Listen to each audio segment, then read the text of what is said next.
Innovators Corner. I am here with Shalini, and today we'll speak about how to patent your ideas. So, Shalini, how should we begin today? This is such a landmine of a question, Priggya. So I'm going to start with asking you, can I patent my idea? Oh my God. So I wasn't prepared for this. I thought you will start with the answer. Okay, but I'll start. I'll start and probably you can keep on adding and then I'll keep adding stuff. So for me, I think the answer is again yes and no. If we have an idea and there is a technology involved, that technology satisfy the patentability criteria, which is novelty, utility, non-obviousness, and subject matter eligibility, then yes, we can patent it. But if our idea is not patentable, it is not related to technology, or it is related to something which is excluded by the Patents Act, then it might not be patentable. So I think to begin with, that is the short answer, and let's come back to you, and then we can discuss all the aspects in detail. What I was, of course, you have covered the most of the points you have covered. What I was looking for was that you can't go to that idea must be put on paper. There has to be some kind of physical manifestation. I cannot go with an idea that is in its pure form, lurking in my brain, and go and get protection. Yeah. Uh, but do I need? My next question is, I'm asking you as an inventor. Do I need a prototype? Prototype, no. So I know this is one of the misconception. I think we discussed it before as well, that prototypes are required at patent offices. So no, prototypes are not required at the patent offices. You can file your patent application even before developing a prototype, but you should be clear with the technology, like what would be the steps, what would be the components. Your ideation should be to that extent that you are totally clear with the technology of whatever product or process you are coming up with. So if you are clear with that, you're good to go. And at a later stage, examiner might ask you for it for the prototype, and after filing, at that stage we would be required to submit it, but initially no. So I have had at hearings where I have shown videos of the product Hmm. in question and also submitted real-time photographs Yeah. to convince the examiner and to explain the invention in detail. But at the time of filing, nothing is required. However, I think for the innovator, it makes sense to have some rough prototype to get an idea of the boundary of the claims. Correct. Claim drafting becomes a little easier if there is actually a structure in front of you, or a working model in front of you. But now if you're just spinning things, weaving things in thin air, defining the claims becomes a bit of a problem. I know, Shalini, half of the technology to you and to me as well. It comes up when it is in brain and it's nowhere and it's all over the place. Yes, especially when it is something like this, and you can tell when someone has put in enough work, and they come to you and say, you know what, this is of this substance that goes into it. So say sodium chloride, this is how much of glucose Yeah. goes into it. This is the precise thing, and then tweaking those numbers and the range of all the components becomes easier for the patent agent or Yeah. the patent drafting. But if there is not even a first level, like beta level, something has to be there, right? You know, to work around. Yeah, this made me remember one of the technology. So while I was working at a law firm, my boss used to say to that inventor, "It looks like in the morning you wake up with something, some dreamer, and in the morning you land up in my office saying this is possible, but this is against the natural laws of science. This is not possible." That natural law of science, I've had such long discussions. One gentleman who came to when I was working in Bombay, he spent nearly 6 hours with me explaining to me that he has created energy out of nowhere. That's his idea.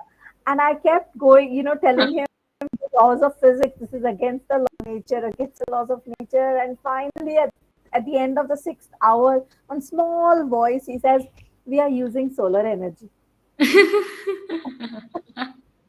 I know. So So I also, yeah. go ahead. I was saying I also had this experience. The person was like, "Oh my god!" I was like, "Oh my god!" So it is against thermodynamics. It is against. It was like he's producing energy, which the output is always less than the input when it comes to the energy. It cannot be more than that. It's the rule of efficiency. You cannot have more than 100% efficiency. And I don't know from where the water was going up, the water was going down, and we were producing tremendous amount of energy from the water, which is not possible. So in that case, then we have to say no for idea and yes for a initial working prototype. Yeah. So, Shalini, now I'll ask you a question. So, what would you suggest? Provisional patent application, complete patent application, for an idea? Okay, for an idea, it depends on again how far along are you with your ideation. If it is just in an idea phase and you want to quickly capture that technology because that space is growing very fast, then I suggest you go in for a provisional specification, and you have 12 months after that to file your complete specification, during which time you can flesh out your invention and draft your claims properly, come up with neat diagrams and so on. And then you have and also if you're working on a prototype, if it is that kind of a product or a flow chart or whatever, if it is for a service, whatever it is, you have 12 months to then make it pretty and presentable. So then if you have the time, but sometimes you just don't have the time, if and also sometimes people come to me with 80% of the work done, that they Yeah. have like a beautifully drafted document with all the measures and weights and everything, then in that case it's like I with complete specification. Let's take some Yeah. time and do it properly. Correct. But Absolutely. to go back to your question, for my own patent that I filed in my name, I have filed a provisional because I had to present at a conference and I thought that it was patent worthy, so I quickly filed a patent within a day, a provisional, giving me to work out the complete specification. Yeah, absolutely. So, Shalini, I agree with you. And the only point I want to add here is there is another misconception in the mind of people that, when we draft a provisional application, we get a priority for the complete application, which is true, but we get a priority on only the elements which is disclosed in the provisional and not all the elements which we write in the complete application. So it's important to strategize the provisionals as well, which I think many people miss because they are not aware about the fact. Yes. So I have a funny story to share here. Couple of weeks ago, I had someone approach me saying, I need you to draft a provisional for me. So I said, okay. I usually take some time, to understand the invention, to understand the area of technology, ask the right questions, and then draft a proper document. Do a prior art search. So I want it drafted tomorrow. I have written everything. You just have to file it. Yeah. So I my thing was exactly what you said, that if I file what you have written, filing the complete will become a problem because Yeah. I would not have known what you have written. I have not understood it. So if you want to claim more things, when I file a provisional, I will ask a lot of questions that uh, because I'm new in the field, someone who's an expert will not think out, and the inventor focused on that particular aspect of the around it. So, Yeah. so I had to respectfully decline, and they were not happy. But I said I do need 7 to 10 days to do a proper job and make future work easy. That. Shalini, same story happened with me yesterday. So a client comes up and he says, I want to file two provisionals and you need to draft it by tomorrow. I said, sorry, boss, that is not possible. I'll at least take a week for that. Yeah, So I exactly. think it is You very can't. important to understand for the inventors that provisionals are also, you just can't go and file it. It needs some weights and measures. Right, absolutely. And you are, if your provisional is well thought of, then when you are filing the complete, it's a question of filling in the blanks and fleshing out the document rather Correct. than wondering, ki, we haven't claimed this, now how do we add this? How do we Yes. claim this? This was not disclosed earlier and so on. Yes. So it's a so again the follow up to that conversation was someone else said that the inventor is the expert in the technology domain. So how do you think that you are better at drafting the provisional specification than the inventor? So how Uh, do you answer that question? So, see, my answer is very, very straightforward and simple. I tell people that, see, people like you, me, I nothing to boast about, but we have done engineering, we have done law, and there is a reason why we practice patent law because we love technology and we love law, and we know how to channelize the things in the correct manner. So probably the main element, which is the claim drafting, I'll not say inventors cannot draft that, but the thought process of drafting claims of a patent attorney is very, very different from the inventor.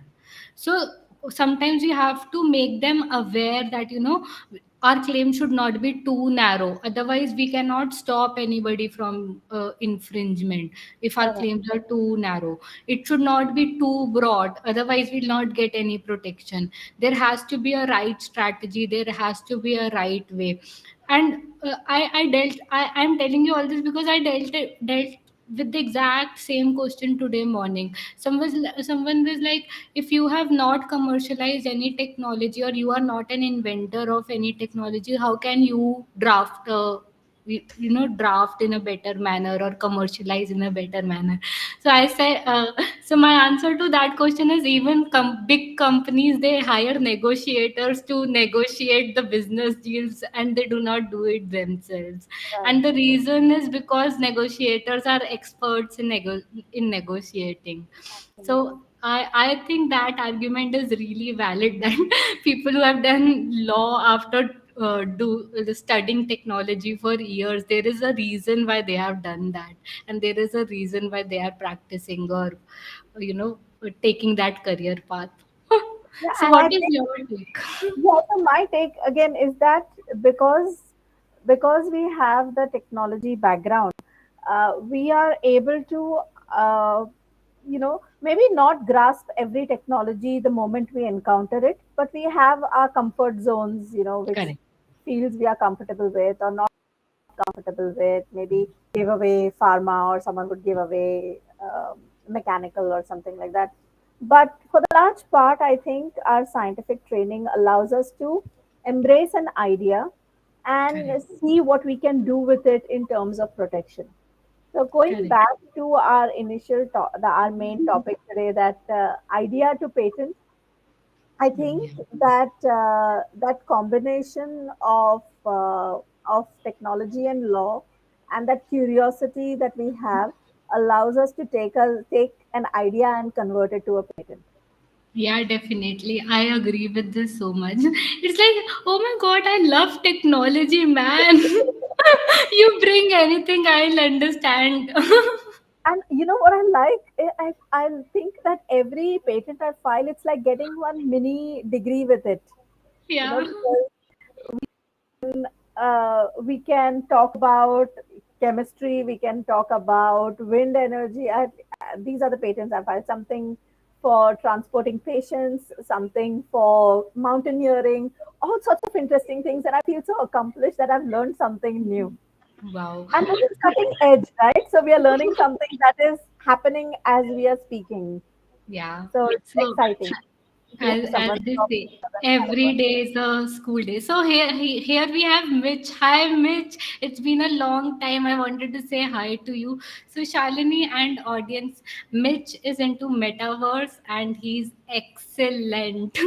He's excellent. I am his. his fan. And Mitch, as promised, we'll meet in metaverse soon. If you are hearing this, I remember our promise. I wish. Above here. Hey, Sambhav also. So Can we Sambhav is find always ready with this with a, question. can we file a patent for a cake type? Yeah. You want to take this, Priggya? So you take this and then I'll add. I would like to eat a cake, not file a patent. But here's the thing. Uh, no, I would have to say no, and I'll tell you why. I'll qualify my answer.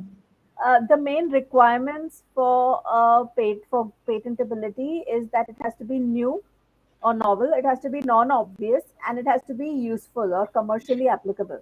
Of course, a cake, yes, it is going to be commercially applicable. Everyone is going to buy it, but is it novel and is it non-obvious? A baker could look at it and go, "Oh, okay, this is done. Okay, yes, I can try and do this at home." So if an accomplished baker can do that, that is a person who is skilled in the art, then that patent is, then that technology is obvious. So then it would not be granted a patent. Did I capture the So word? Shalini, the crux is, on point, and we cannot get a patent. But taking a different view, I'll add something to it. So recently, I wrote an article on getting a patent on a soup recipe. So someone in India got a patent on a soup recipe. So the claims in that patent were like, 2 grams of salt, 3 grams of this. So a patent in that sense. And it was, though the title of the patent was a soup recipe, it wasn't a soup recipe, it was a ready to eat kind of, we put hot Okay. water, stir it, and drink soup. So the problem with that patent is, I'll not say that it is not patentable, because it we got a patent on it. So but the problem is with that patent is, it is not enforceable. Nobody can infringe that patent. Instead of 3 grams of salt, I'll put 3.5 grams of salt, and I am okay with that. So, Yes. the composition in that patent, the exact composition was claimed, and it was a patent just for the namesake. So sometimes we have to, balance our interest and see whether it's worthwhile. Do we have to show it to people that we have a patent, or do we actually want to monetize or commercialize or earn benefit? So that is one point, and another point is, uh, can we file a patent for a cake type? I think, Shalini, would you agree that if we have a machine that bakes a cake, like a robot who bakes a cake for us, so probably we can twist it in that format. Yes, if you're talking of something like a different kind of an oven or a mechanism which will mix, and I used to have a bread machine where you will have to just pour in all the ingredients and Correct. switch it on, and 8 hours later it will mix it, it will knead it, it will proof it, and 8 hours later, 10 hours later, there is bread that pops Correct. out. So if you have something like that where I can just throw all the ingredients into something and it will get me a nice cake which has icing and buttercream frosting on it, then yes. So I think sometimes we have to tweak in the format to get a patent if the inventors really require These are it. the questions. These are the questions innovator. That okay, you have an idea for a cake type. Okay, explain what is the cake type. Is it something novel? Is it some obvious? Is it something that doesn't heretofore exist? Yeah.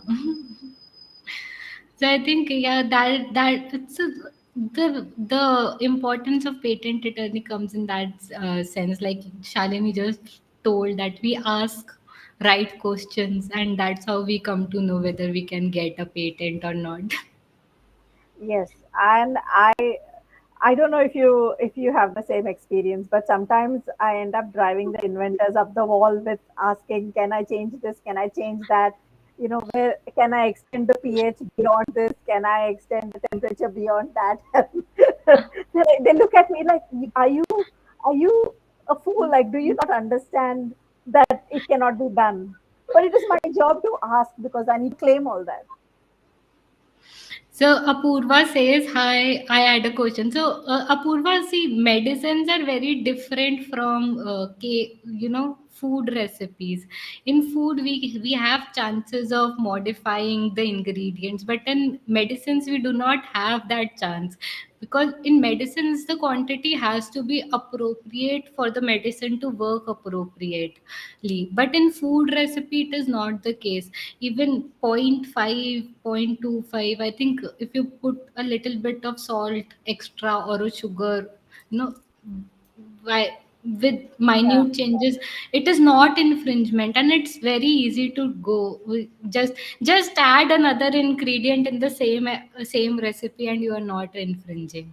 We do that in the kitchen, right? If there is Yeah, little extra salt, then you just put in some potatoes or some bread pieces, yeah, and it will absorb the salt. But you're right.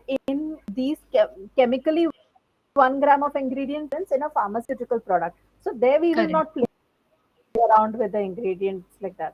We will correct. not be so So we have cavalier with it. So I think we have to analyze in terms of product as well. What product are we bringing onto the table, and then analyze. So in food recipes, I'm sure if you make a pav bhaji masala and you put 1 gram salt extra, it would not matter. Yeah. Am I But this right, cake Shalini? recipe, yeah, absolutely. But the cake recipes are not forgiving, I'll tell you that. Yeah. 1 gram, they will change the texture of your cake. Either fall flat into it or it will container. They are Okay. they are very finicky creatures, cakes. So I was just saying that it's not impossible to get it. You can get it, but it might like anyone can go in. Anyone can just form a bypass route to form a same product. Yes. And how do you go and monitor patent? Would be my next question. Yeah, I have a patent for a cake. correct. Their baker just needs to taste it and know how to work it. If it is in the Yeah. recipe, skilled baker would know that. Or if it is in the process in the machine, then of course you can commercialize the machine. But if it's in the taste, then you can always work around it. Yeah, absolutely. All that cake talk So makes yeah, me want a piece of cake. I know. Uh, Sometimes people come with technology, and I am like, I want this technology. When are you launching the product? Give me. I'll tell you the one that got away when I was working elsewhere. An inventor came and he said, "I have an idea for this is before your mobile wallets and phone pay and all these things." Okay, this was at the like the first level. He came and he said, I have an idea. I want to patent it for mobile wallets." And he could not afford to pay. He said, "But when I commercialize it, I will pay you. But right now, I cannot afford to pay." And I begged and pleaded my boss that let me handle this case. You can dock my salary. Let me handle this. And I was no, and he was refused. And he went somewhere else. He got a patent. It was Hmm. used by one of the leading banks. 6 months. It was. It got a leading banks of the country. And Wow. based on that, there have been so many other technologies that have grown on the back of that patent. And I always have that one regret that I didn't fight hard enough for it, or I wasn't senior enough to fight for it. This was in the beginning Yeah. of my career, so I always have that regret. So I usually, if someone comes with an idea, no matter how far-fetched it is, I always give it one hearing. I listen to it. I know, and it's important. And like I told you, I think all patent attorneys love technology. They love new technology. That's why they are in the field. Otherwise, they cannot survive here. Yeah. But do you think you could survive with only one technology for the rest of your life? I don't think so, and I think, Shalini, it is a learning process. Like when we were young in our days of when we were in BTech, there were cryptocurrency was not there, bitcoins were not there, smart contracts were not there. Now I think 80% of the work which I get is related to all high end technologies which were not present there. I think it is very important for us to have knowledge of basic sciences, basic technology, which we understand during our BTech days. And on top of it, there has to be, as we say, curiosity, and that curiosity makes us understand each technology. Each technology is new. Even I'll say, even in the same technology, if we have two different patents, we'll have to study for both. Cryptocurrency or smart contracts for a particular type of contract works in a different manner, in another way it works in completely different manner. Same is with, I think I have filed so many applications on networking, and networking is also growing, like computer networks and everything. So I've seen that space growing from one product to another. And now, with nanotechnology, we are making the product smaller, smaller, smaller, smaller, and smaller. So I think it's a learning process for us. Every technology is new. For every case, we have to study, we have to understand, we have to use Google a lot. Yeah, we have a question from Apurva. Uh, would ready-to-eat meals as used by the during the expeditions qualify somewhere in between soup and medicine? Uh, Apurva, I think the meals that are used, I think you have to classify some. So with pharmaceutical products, there is a lot more research and development that goes on. And Hmm. what would push something from the realm of food into pharmaceutical products, food Yeah. to medicine? He's intrigued by the food talk here. I'm intrigued and hungry by the food talk here. But I think that would still qualify as food because Food. for Yeah, even I think so. pharmaceutical, the ones who are working, they are qualified chemists, pharmacists, and they have a different mindset where they are trying to specifically cure an ailment. It's targeted research, whereas meals that can be ready to eat meals that can be used in tougher locations, I think those are made from a more utility point of view, where someone feels the need for packing something like this and make something. It's not targeting an ailment. So I think the Correct. research that goes into both of these is very different. The patent drafting that goes into both of these is very different. One has a higher level of stringency and language that is used. And in terms of figures and drawings that you're submitting, it will be much more rigorous, the pharmaceutical one. Yeah. Am I missing anything, Priggya? No, you are absolutely correct, and I don't know whether I'm right or wrong, but I think I need to clarify that. Apur, we are not saying that we cannot get a patent. We can absolutely get the patent on both the products. In medicines, it would be an enforceable patent which can be enforced if infringement happens. But in food products, it might not be enforceable patent. Why? Because there would be ways where people can find a bypass route without infringing a patent. But in medicines, that is not possible, because we have to be strict, we have to get clearances from the regulatories. Even for food, that is required, but that clearance, the It's a level is lower. lower. Yeah. So I think patent we can get on board, but whether it is worthy or not, that we need to figure out. Yeah, for a pharmaceutical patent, I would never mess with the amount of ingredients that is Correct. given in the patent. If I see a food related patent and I have to figure out freedom to operate with relation to the food patent, I'll be happier because it's easier to subvert. Yeah. Yes. I hope we Any? answered your questions, Apurva.